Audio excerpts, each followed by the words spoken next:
राम ने माता सीता को गर्भावस्था में त्याग दिया, ये तो सभी जानते हैं। लेकिन भगवान राम ने सीता का त्याग क्यों किया?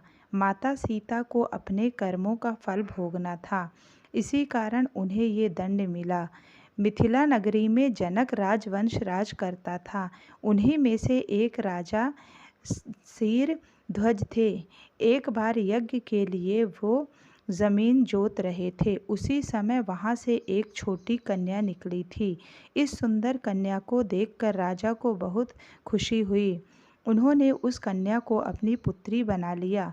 उनका नाम सीता रखा। एक दिन सीता अपनी सहेलियों के साथ बगीचे में खेल रही थीं। वहां उन्हें एक तोते का जोड़ा दिखाई दिया जो बहुत ही खूबसूरत था। वे दोनों पक्षी एक पर्वत की चोटी पर बैठे कर बात कर रहे थे। पृथ्वी पर श्री राम नाम से विख्यात एक बड़े सुंदर राजा होंगे। उनकी महारानी का नाम सीता होगा। श्री राम सीता के साथ कई वर्षों तक राज्य करेंगे। धन्य है वे जानकी देवी और धन्य है वे श्री राम। तोते की ऐसी बातें सुनकर सीता ने सोचा कि ये दोनों तो मेरे ही बारे में बात कर रहे हैं। इन्हें पकड़कर मैं इनसे अपने जीवन से जुड़ी सारी बातें पूछ सकती हूँ। इसलिए उन्होंने अपनी सहेलियों से उन दोनों पक्षियों को पकड़ कर लाने को कहा। उनकी सहेलियां उस पर्वत पर गईं और दोनों पक्षियों को पकड़ कर ले आईं। माता सीता उन पक्षियों से कहती हैं कि तुम दोनों बहुत सुंदर हो, देखो डरो नहीं, मैं तुम्हें कोई नुकसान नहीं पहुंचाऊंगी। तुम बस मुझे ये बताओ कि तुम कौन हो और कहाँ से आए हो, राम कौन है और सीता कौन है, तुम्हें उनके बारे में कैसे पता है? माता सीता के पूछने पर दोनों पक्षी बताते हैं कि एक बहुत विख्यात महर्षि वाल्मीकि हैं। हम दोनों उन्हीं के आश्रम में रहते हैं। महर्षि ने रामायण नाम का एक ग्रंथ लिखा है जिसका पाठ उन्होंने अपने शिष्यों को भी कराया है। उन पक्षियों ने सीता को ये भी बताया कि इस ग्रंथ में महर्षि वाल्मीकि ने बताया है कि महर्षि श्रेष्ठ श्रृंग के द्वारा किए गए पुत्रेष्ठ यज्ञ से प्रसन्न होकर भगवान विष्णु, राम, लक्ष्मण, भरत और शत्रुघ्न ये चार मानव शरीर धारण कर पृथ्वी पर जन्म लेंगे। बड़े होने पर श्री राम महर्षि विश्वामित्र और अपने छोटे भाई लक्ष्मण के साथ हाथ में धनुष लिए मिथिला आएंगे और शिव जी के धनुष को तोड़कर सीता से विवाह करेंगे। फिर उस पक्षी के जोड़े ने कहा, हे सुंदरी, हमने तुम्हें सब कुछ बता दिया, अब हमें छोड़ दो, हम जाना चाहते हैं। पक्षियों की बातें सुनकर माता सीता के मन में और भी बातें जानने की इच्छा हुई।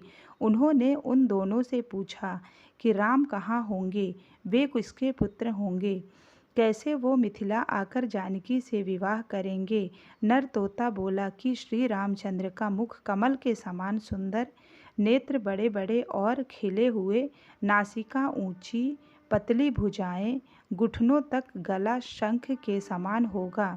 मैं उनका क्या वर्णन करूं, जिनके गुणों का बखान 100 मुख वाला भी नहीं कर सकता। दोनों पक्षी कहते हैं कि जानकी देवी धन्य हैं जो जल्द ही रघुनाथ जी की पत्नी बनकर उनके साथ कई वर्ष तक राज करेंगे। लेकिन तुम कौन हो? पक्षियों की बातें सुनकर सीता ने कहा कि जिसे तुम लोग जानकी कह रहे हो वो मैं ही हूँ। माता सीता उन्हें कहती हैं कि मैं तुम दोनों की तभी छोड़ूंगी जब श्री राम यहाँ आकर मुझसे विवाह करेंगे। तब तक तुम दोनों आराम से मेरे घर में रह सकते हो। ये सुनकर मादा तोता जानकी से कहती कि वह हम वन के पक्षी हैं, हमें घर में सुख नहीं मिलता, मैं गर्भवती हूँ, मुझे जाने दो, मैं अपने स्थान पर जाकर बच्चे पैदा करूँगी। आप चाहें तो उसके बाद फिर से यहाँ आ जाऊंगी। उसके कहने पर भी सीता जी ने उसे नहीं छोड़ा। तब उसके पति नर तोते ने कहा, सीता, मेरी पत्नी को छोड़ दो, वो गर्भवती है, जब ये बच्चों को जन्म दे देगी तब उसे लेकर मैं फिर तुम्हारे पास आ जाऊंगा।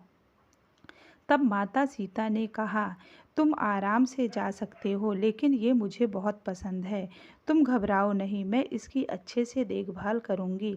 जब सीता ने उस मादा तोते को छोड़ने से मना कर दिया तब वो पक्षी दुखी हो गया।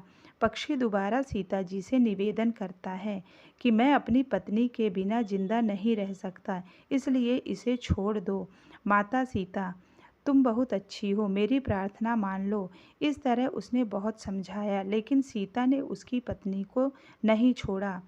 तब मादा पक्षी ने क्रोध में सीता को श्राप दिया कि अरे, जिस प्रकार तू मुझे इस समय अपने पति से अलग कर रही है, वैसे ही तुझे भी स्वयं गर्भवती की अवस्था में श्री राम से अलग होना पड़ेगा। कुछ दिन बाद पति से बिछड़ने के दुख में माता पक्षी के प्राण निकल गए। पत्नी की मौत हो जाने पर नर पक्षी दुखी हो गया। फिर वो सीता जी से बोला कि मैं मनुष्यों से भरी श्री राम की नगरी अयोध्या में जन्म लूँगा। मेरे ही कारण तुम्हें पति के वियोग का दुख उठाना पड़ेगा। तोते ने भी अपने प्राण त्याग दिए। कुछ साल बाद उसका जन्म अयोध्या में धोबी के घर हुआ। उस धोबी के कारण ही सीता जी का अपमान हुआ। उन्हें अपने पति श्री राम से अलग होना पड़ा। उस तोते का श्राप ही सीता जी के पति श्री राम जी से बिछड़ने का कारण बना। इसीलिए जब माता सीता गर्भवती थी तो उन्हें भी पति से दूर वन में रहना पड़ा। तो दोस्तों, अगर मेरा वीडियो आपको पसंद आया हो तो लाइक सब्सक्राइब